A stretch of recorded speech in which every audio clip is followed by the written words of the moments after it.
Olá, galera.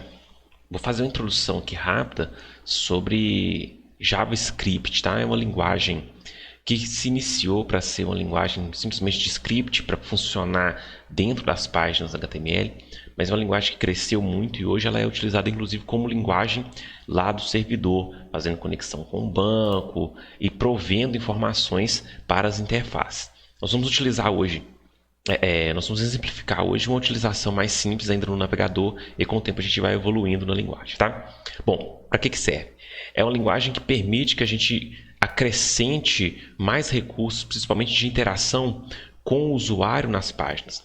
A gente consegue, com a linguagem, construir recursos de interação que a gente não consegue simplesmente com HTML e com CSS. Além disso, a gente consegue também fazer conexão no servidor e buscar e enviar dados do servidor sem precisar recarregar a página. Então, a gente, às vezes, com uma página só HTML, a gente consegue trocar esse conteúdo da página, fazendo requisições, enviando dados, recebendo dados, processando esses dados, sem ter que ficar recarregando a página, sem ter que ter muitas páginas no nosso sistema, resolvendo tudo em uma página só. Claro, para a gente chegar nesse nível, a gente tem que começar do início, né? A primeira coisa é onde que a gente pode colocar JavaScript dentro da página. A gente pode colocar JavaScript em diversos lugares. Os mais comuns são, quando a gente tem um bloco script, a gente coloca aqui dentro do head, utilizando uma tag chamada script. Com essa tag, o navegador passa a entender que o que tem aqui dentro é código JavaScript. E o que eu posso fazer? Eu posso fazer diversas coisas que as linguagens de programação conseguem fazer. Eu posso, por exemplo, criar variáveis. A sintaxe é um pouco diferente, tá? A tipagem também ela é controlada pela linguagem. Então, eu posso criar uma variável aqui, por exemplo, chamada idade, já colocar um número nela. Posso criar uma outra variável aqui chamada nome e já colocar uma string nela. Posso criar outros tipos, se eu quiser, né? Eu posso criar aqui uma função. A sintaxe básica é essa, function. Aí depois vem o nome e depois vem os parâmetros. Se não houver parâmetro, a gente pode deixar vazio o parêntese. Sobre funções tem muitas especificidades, tá? Mas eu não vou entrar em detalhes agora. Eu posso, por exemplo, mandar uma mensagem na tela dentro dessa função.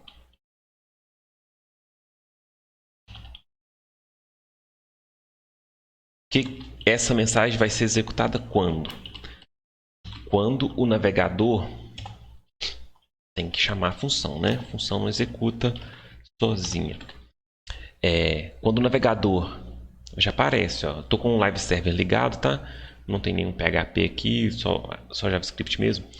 Já deixei executando o live server, sempre que eu salvo aqui atualiza automaticamente. Então, a hora que o navegador ele está montando essa página aqui, montando o visual dessa página aqui para o usuário conseguir enxergar, ele já vai interpretando esses comandos, cria essas variáveis aqui, criou a função, né? Ao criar a função, ela não é executada automaticamente e ele depois chamou a função, tá aqui. Então aqui é uma possibilidade de a gente colocar o JavaScript. A gente pode colocar em outros lugares? Pode também. A gente pode colocar inclusive na parte visível aqui. O navegador vai fazer a interpretação e vai fazer a execução do que ele tiver que executar normalmente, tá? Salvei aqui, aparece a mensagem que normalmente eu poderia, ao invés de mostrar uma mensagem nesse formato de alert, eu poderia também, por exemplo, jogar alguma coisa direto na tela. Que aí, ao invés de mostrar aquela mensagenzinha, vai ser alguma coisa escrita direta na tela. Vou colocar aqui um H1.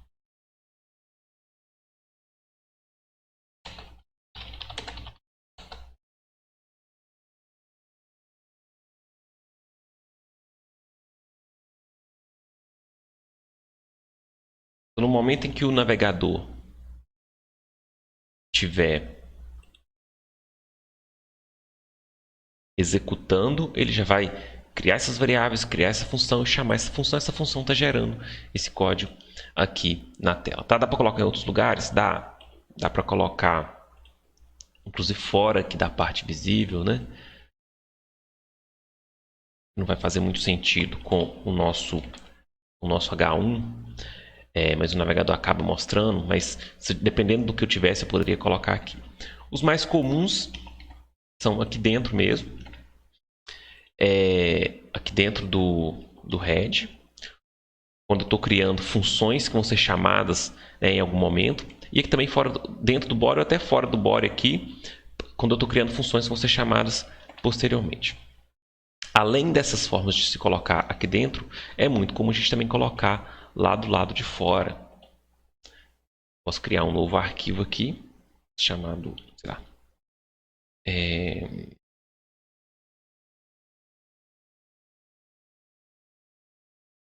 código. A extensão é JS. A extensão padrão é JS, tá? E aí a gente pode colocar o nosso código JavaScript lá fora. Quando a gente coloca o código JavaScript lá fora, nós não devemos colocar a tag não, tá? Porque uma vez que é um arquivo .js, o navegador já sabe que é código JavaScript. Então, eu não devo colocar ele cercado pela tag script. Eu só coloco a tag script quando eu misturo o JavaScript aqui no HTML. Aí eu tenho que colocar uma demarcação para o navegador conseguir saber quem que é quem, né? Beleza. Então, coloquei lá fora. E se eu dar um F5 aqui, ou se eu salvar aqui e fazer a execução, vai acontecer alguma coisa? Claro que não. Primeiro, porque aquele código está lá fora e esse arquivo não tem nenhuma relação com ele. A gente vai ter que fazer alguma espécie de importação, né? Para a gente importar, a gente usa a tag script mesmo, só que acrescentamos o atributo src. E nesse atributo, a gente coloca aqui o código que está sendo importado. Ok, aí ele já reconhece aquele código que está lá fora no outro arquivo. Deixa eu ver. Aqui. Os dois lado a lado aqui. Beleza. Só que nem sempre a gente quer executar esse código logo na hora que a gente cria a página, né? É muito comum a gente ter, por exemplo, botões que disparam algum evento, links, o próprio formulário, na hora que o usuário está digitando alguma informação no formulário. Assim que ele terminou de digitar, ou após o dígito de cada caractere, algum script de verificação se aquele dado está correto acontece, script de máscaras. Às vezes um script quando o usuário seleciona o estado, carrega a lista de cidades. Geralmente a execução do JavaScript ela é baseada na interação do usuário. Então, a gente, ao invés de ficar executando coisas no carregamento da página, que a gente executa também em alguns casos, né? Em outros a gente executa fora do carregamento. E aí a gente utiliza a questão dos eventos, tá? Vou colocar um botão aqui. Clique. E aí eu vou colocar o seguinte, vou deixar aqui só a função sem a execução. Tá? Vou tirar essas variáveis aqui também. E vou deixar aqui somente um alert mesmo. Eu coloquei o window.alert, não foi? Aí o que a gente tem? A gente tem o seguinte. O que é o window, né? E o que é alert? Primeiro. O que é o window e o que é alert? O window é um objeto. É um objeto. Então, para quem está acostumado com orientação a objetos, o window é um objeto. O que é o alert, então? É um método desse objeto. Qual que é a diferença? Eu não tive que fazer aqui, por exemplo, o window recebe new alguma coisa. Não. Esses são objetos meio que automáticos que o JavaScript já tem acesso e que representam muitas das coisas que a gente tem lá na página. O window representa a janela como um todo, tá?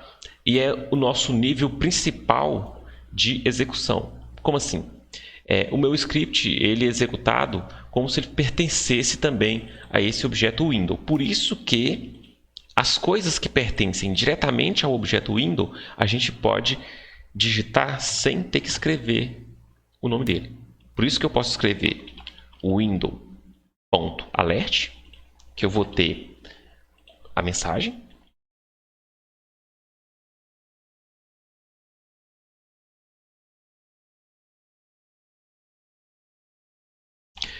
E eu posso escrever.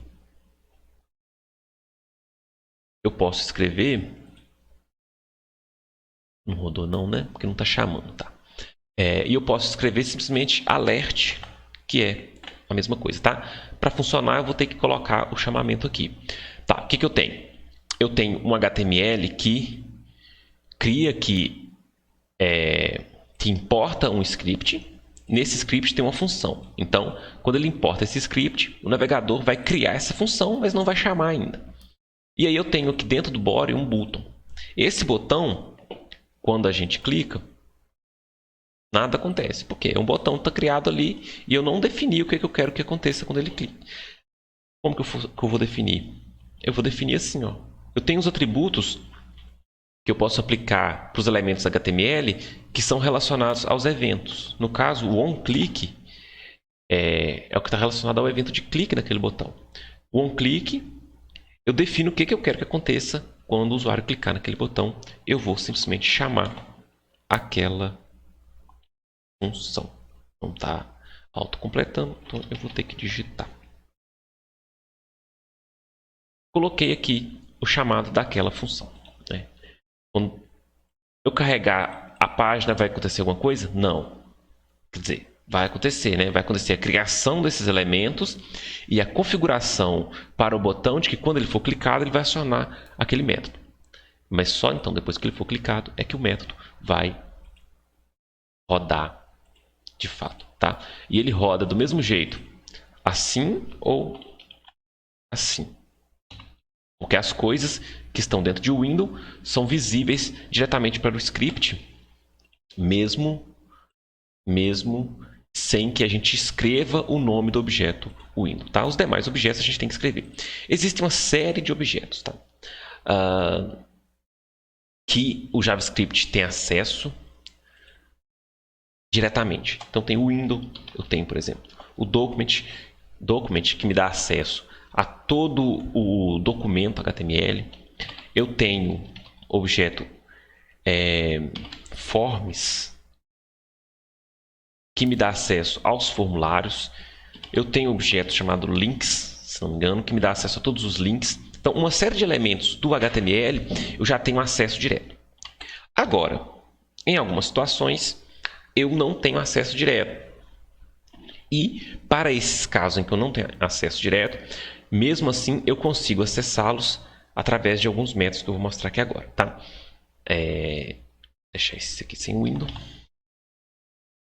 E vou colocar o seguinte, vou colocar um parágrafo aqui.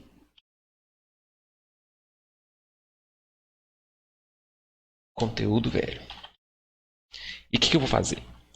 Eu vou no clique do botão trocar o conteúdo daquele parágrafo. Eu vou criar um outro botão para eu manter o histórico aqui, tá? Então, esse primeiro botão só faz um alerta.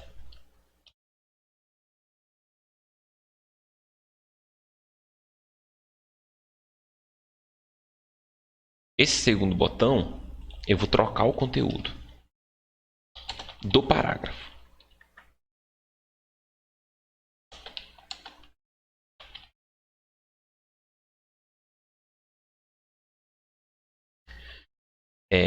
Eu vou criar uma outra função aqui.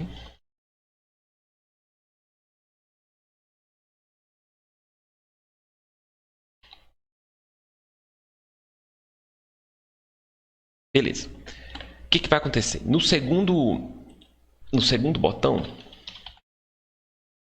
ele vai acionar essa função. Essa função, o que eu pretendo fazer? Eu pretendo trocar o conteúdo desse parágrafo aqui. Ó, tá? Eu posso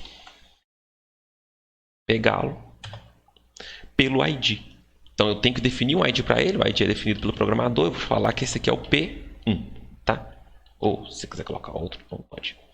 Então o que eu vou fazer? Nesses casos em que eu não tenho objetos diretos que representam o elemento que eu quero acessar, eu tenho mais de uma estratégia. Na verdade, eu vou mostrar uma só. Depois a gente vai evoluir. Eu tenho uma estratégia que é a seguinte.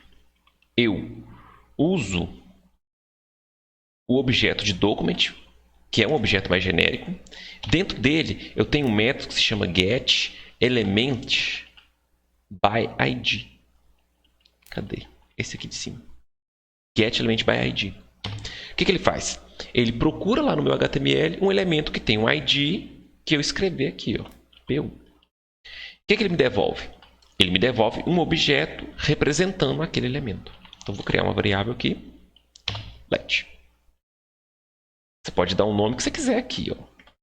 Tá? É um nome de variável do JavaScript. Tá? A associação é feita por esse pedaço aqui. Se você quiser chamar isso aqui de P1, pode.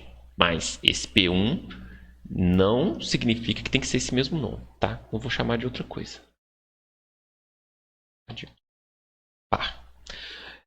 A associação é feita aqui. Então, o que o JavaScript faz? Ele tem acesso a todo o HTML, ele procura um elemento que tem esse ID, e esse elemento que tem esse ID é devolvido como objeto aqui. Então, agora o que eu posso fazer? Eu posso fazer par, ponto, uma série de coisas. Tudo que a linguagem me permite fazer com o parágrafo. Claro, tem material em que a gente pode consultar isso. Tá? Eu vou acessar uma propriedade que se chama InnerText. InnerText representa o conteúdo textual que a gente tem dentro de algum elemento. E eu vou colocar lá um conteúdo novo, conteúdo modificado. Então, o que vai acontecer? Quando o usuário clicar nesse botão, vai ser executada essa função. O que essa função faz? Essa função procura o parágrafo e joga um conteúdo novo para ele. Tá? Vamos ver se a gente fez ou se falta alguma coisa. A primeira mostra o alerta, ok? E a segunda está mostrando o alerta ainda, que eu acho que eu não salvei aqui o meu HTML. Ok, salvei, estava com a bolinha aqui. No caso, vou atualizar aqui também. O primeiro mostra o alerta e o segundo altera o conteúdo lá do meu parágrafo. Né? Então, mostra o alerta e esse aqui altera o conteúdo. Então, alterar o conteúdo, nós alteramos o conteúdo de um parágrafo. Agora, mas isso me abre possibilidade para alterar o conteúdo da página inteira se eu precisar. Tá? Próximo exemplo aqui. Eu vou criar um outro botão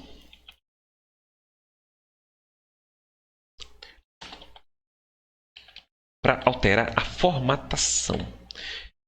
Como eu falei, o JavaScript tem acesso total à página, ele pode alterar o que ele quiser. Incluir coisas, adicionar coisas, remover coisas, enfim, pode fazer todas essas mudanças. Eu vou criar uma função aqui chamada minha terceira função. O que eu vou fazer? Eu vou trocar o CSS do meu parágrafo. Então, eu vou fazer algo parecido com aqui para eu acessar o parágrafo através de um objeto. E com esse objeto, como é que eu vou saber como que eu vou trocar o parágrafo? Aí depende também de estudo, né, sobre o que a gente chama de DOM, que é o modelo de objeto do documento. É uma especificação que diz o elemento de parágrafo, quais são as propriedades, quais são os métodos que ele tem. Um elemento de imagem, quais são as propriedades, quais são os métodos que ele tem. É acostumando com isso que a gente vai ter condições de fazer essas alterações. O que eu estou mostrando aqui são algumas coisas, mas existem muitas outras coisas que a gente consegue mexer. Bom, para eu acessar o estilo, eu tenho aqui uma propriedade chamada style, que já é disponível para o JavaScript utilizar. Dentro dessa propriedade, eu tenho uma outra propriedade. Então, essa propriedade, na verdade, é um objeto que está dentro desse objeto. Tá? E dentro desse objeto tem mais uma série de propriedades que são as propriedades de estilo. Abrindo parênteses aqui, Se eu quisesse colocar um estilo para o meu parágrafo, aqui, né, eu colocaria um P, e aí eu colocaria aqui as chaves, e aí eu teria o seguinte, sei lá, cor, colo,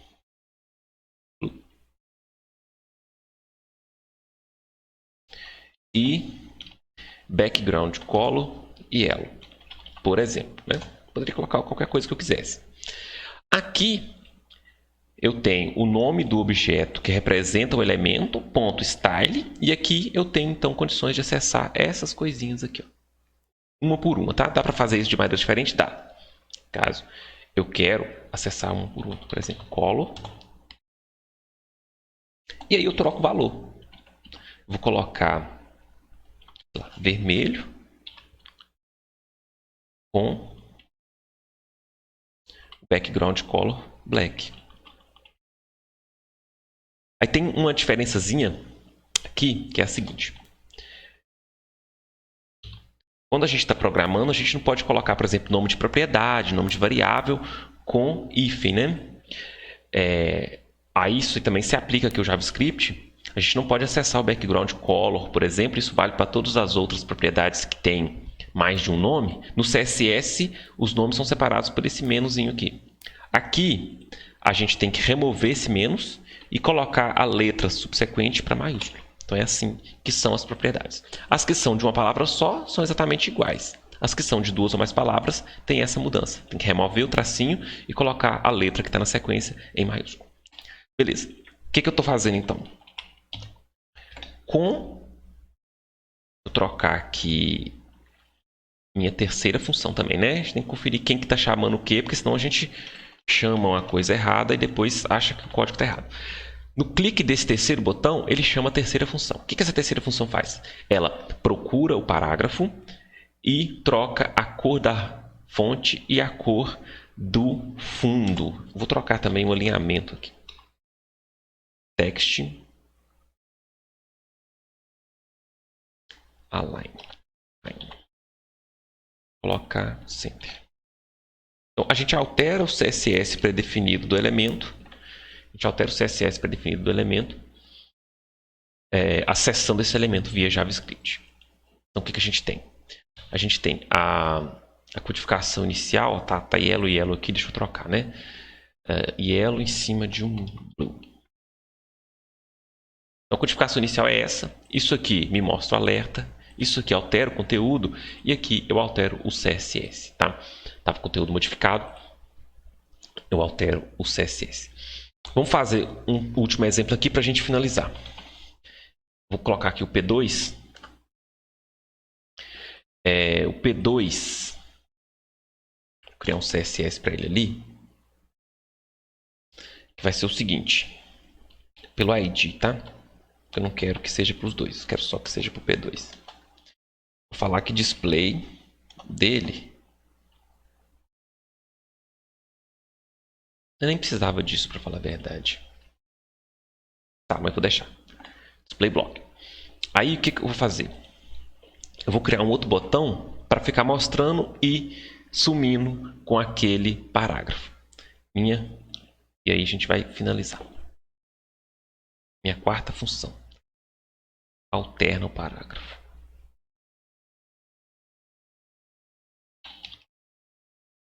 Alterna o parágrafo, mas vai ser através de CSS do mesmo jeito, tá? Beleza. Vou colocar aqui minha quarta função. Aqui para ver se agiliza, mas tem que trocar aqui, não vai agilizar tanto, né? Minha quarta função. Eu vou acessar o parágrafo, tá? O parágrafo 2. E aí, eu vou fazer o seguinte. Let. Vou criar uma variável chamada display aqui. Eu nem preciso, talvez. Vou fazer direto. Mas daria para criar variáveis e tal. Vou fazer o seguinte. Se o parágrafo .style .display for igual a block, eu vou fazer ele virar none. Percebe? Ou seja, para ele sumir. Se ele tiver como bloco, ou seja, se ele estiver aparecendo, eu faço ele sumir. Caso contrário, eu faço ele aparecer. Só para a gente já ir um pouquinho evoluindo aqui na lógica da coisa, para vocês verem que a gente pode fazer muita coisa. Dei uma formatadazinha, salvei lado de cá, acho que já está salvo. Vamos testar. Então eu tenho aqui esse segundo parágrafo, né? Ele está sumindo e está desaparecendo, tá? E aí a gente tem uma série de possibilidades que a gente pode aplicar. Isso aqui foi bem simplório mesmo, só para vocês entenderem a ideia do JavaScript. Recapitulando, a gente pode colocar lá dentro do próprio documento, ou a gente pode colocar fora. Se colocar fora, a gente tem que importar. Dependendo da situação, a gente pode colocar até mesmo aqui dentro do corpo, né? Dependendo da situação. E a gente pode criar variáveis dos vários tipos, os tipos básicos que existem nas linguagens de programação. Essa linguagem também oferece, apesar de ser controlado pela linguagem, né? Quando a gente cria uma variável, a gente não tem que definir o tipo, ela controla automaticamente. A gente pode programar ações que vão ser executadas nos eventos dos elementos HTML, fazendo o acionamento de código JavaScript. Esse tipo de acionamento aqui é um tipo de acionamento primitivo. A gente tem tipos de acionamento mais elaborados e mais eficientes. A gente vai ver no decorrer da disciplina, tá? Então é basiquinho mesmo, só para vocês verem o funcionamento. Queria que vocês testassem essas coisas aí. Então é isso. Até a próxima.